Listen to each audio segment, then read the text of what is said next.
സവർണർ അവർണർ എന്ന് പറയുന്നിടത്ത് തന്നെ ആ വ്യത്യാസമുണ്ട്. അത് പാടില്ലാത്തതാണ്. അത് ജനാധിപത്യ വിരുദ്ധമെന്ന് മാത്രമല്ല, നമ്മളുടെ ഭരണഘടനാ വിരുദ്ധമായ ഒരു സ്റ്റേറ്റ്മെന്റ് കൂടെയാണ്.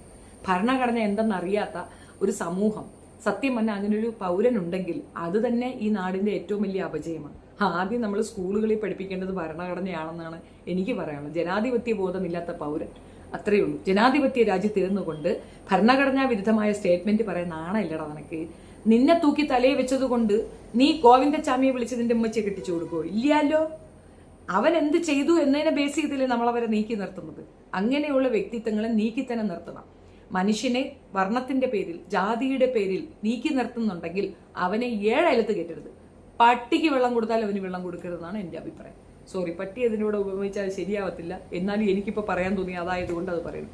നിങ്ങളുടെ അഭിപ്രായം കമന്റിൽ രേഖപ്പെടുത്തുക. വീഡിയോ ഇഷ്ടപ്പെടുകയാണെങ്കിൽ ഷെയർ ചെയ്യുക, ലൈക്ക് ചെയ്യുക, ആൻഡ് സബ്സ്ക്രൈബ്.